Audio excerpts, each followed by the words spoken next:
Good morning, Philippines, mga kabarangay, mga kababayan, mga kapatid. Ngayon po ay araw ng Linggo, January 5, 2024.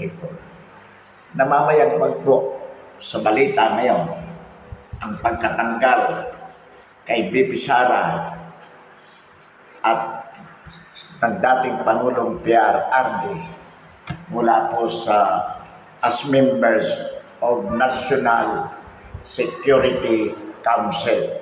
Ano po itong council na ito? Ito po this is the body chaired by the President of the Republic to assist the national security aspect both from the internal and external threats. Ngayon po, ang tanong, bakit po tinanggal si Vice President Sara Duterte at ang dating Pangulong PRRD sa nasabing konseho? Well, of course, ang ibig po sabihin ito, mga kabarangay, mga kababayan, mga kapatid, ang kasalukuyang bangag na administrasyon sa ilalim ng bangag na Pangulo ay mayroon pong binabalak na kung saan ayaw po nilang makasama si PRRD at ang Vice Presidente sa diskusyon na kanilang binabalak tungkol po sa mga bagay na may kaugnayan sa aspetong pambansang seguridad. So sa atin pong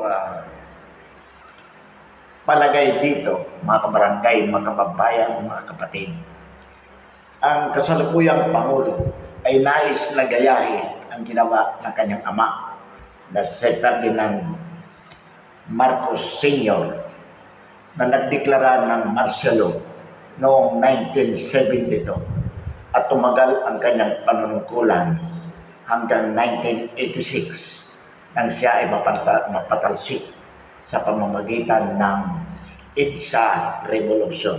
Ito po yung EDSA 1. So dito po sa atin pong palagay kung bakit tinanggal si BP Sara at si PRRD sa nabanggit na konseho, sapagkat itong konseho na to ay nagiging sindikato ng Marcos Romualdez political group para mamaniobra nila kung paano nila makokontrol ang kapangyarihan militar, lalong-lalo na po dito sa ating bansa nang sa gayon matiyak ang kanilang pananatili sa pwesto beyond 2028 at kung pwedeng lampasan yung 20 years na panunungkulan ng kanyang ama. So ito po ang nakikita nating dahilan kung bakit biglaan po noong December 30 naglabas po ng executive order ang Pangulo kung saan tinanggal nga po si BP Sara, si PRRD at di umano si JMA at si Joseph Estrada bilang membro ng nabanggit na konseho. Mga kabarangay, mga kababayan, mga kapatid, hindi po natin dapat ito hayaan na mangyari. Ngayon pa lamang dapat po kumilos na ang sambayan ng Pilipino upang mapatalsik sa palasyo si PBBM. Sabayan po natin mga kabarangay, mga kababayan, mga kapatid, ang kilos protesta ng Iglesia ni Cristo sa January 13. Lalabas po ang INC sa kalsada upang ipanawagan na huwag na ituloy ang impeachment laban kay BP Sara Duterte. At dapat po ito ay sabayan ng iba't ibang sektor, iba't ibang simbahan at iba't ibang sektor ng ating lipunan nang sa gayon po magkaroon ng milyong tao sa kalsada kung saan ipinapanawagan ang pagbibitiw ng bangag na Pangulo.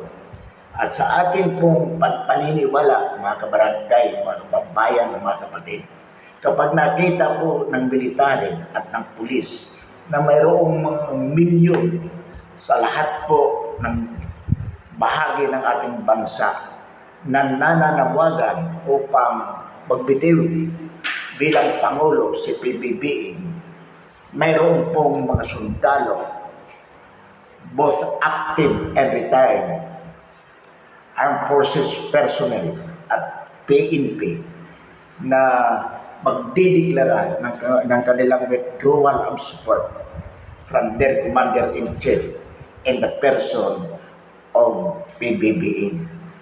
Ito po ang ating paniniwala at ito po mga kabarangay, mga kababayan, mga kapatid, ang ating panawagan na samantalahin po ito. Itong January 13 as a day of protest all over the country. At huwag po tayong aalis sa kalsada hanggat hindi nagbibitiw ang ating Pangulo. Kung hindi siya kusang magbitiw, dapat siya po ay patalsikin sa Malacanang. Katulad po ng ginawa ng mga Pilipino noong 1986 kung saan napilitan na tumakas mula sa Malacanang ang kanyang ama na si Ferdinand Marcos Sr. Mga kabarangay, mga kababayan, mga kapatid, huwag po nating hayaan na muling manumbalik ang martial law regime ng dating Pangulong Ferdinand Marcos na kung saan tumagal ito ng 20 years from 1972. Actually, ang panunungkulan po ng dating Pangulong Marcos from 1965 to 1986.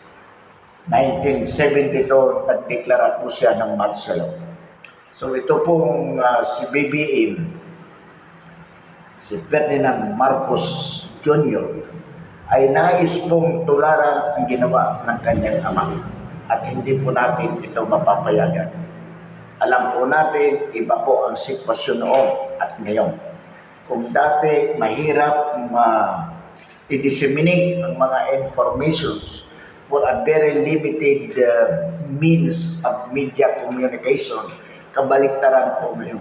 Sapagkat with the computer, with the internet technology, with cell phones, computers, so forth and so on, madali pong maiparating sa bawat isang Pilipino kung ano ang dapat natin gawin upang maipakita ang ating pagkakaisa, pakikipagtulungan sa bawat Pilipino upang mapatalsik ang isang bangag na administrasyon sa pamumuno ng isang bangag na Pangulo. Mga kabarangay, mga kababayan, mga kapatid, makiisa po tayo sa darating na Lunes, January 13. Sabayan po natin ang kilos protesta ng mga Iglesia ni Cristo. Ito po ang pagkakataon para lumabas ang Katoliko, ang mga Protestante, ang mga born again, ang KOJC at ang iba't ibang sektor o relihiyon sa Pilipinas. Ganon din ang iba't ibang sektor sa ating lipunan. Ito po ang kailangan natin ngayon bukod sa social media na kung saan nagpapahayag ang lahat ng pandidiri sa kasalukuyang administrasyon.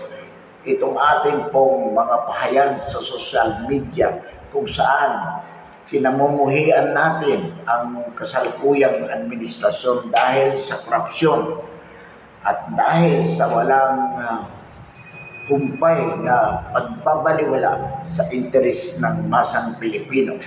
Ipakita din po natin ang ating mga pahayag sa social media sa pamamagitan ng aktwal na pagkilos, paglabas, pagpunta sa kalsada upang hilingin na magbitiw ang ating Pangulo. At kung hindi siya kusang magbitiw, siya po ay ating patalsikin. Mga kabarangay, mga kababayan, mga kapatid, kung hindi po tayo ang gagawa nito, wala pong ibang gagawa. At ang military at ang pulis, hindi po sila gagalaw kung hindi nila makikita na ang sambayanang Pilipino mismo ang gumagalaw, sapagkat sila ay kumbaga nanonood lamang, nag-oobserba, pero nakahanda silang suportahan ang anumang pagkilos ng sambayanang Pilipino na sa tingin po nila ay tama at kailangan gawin.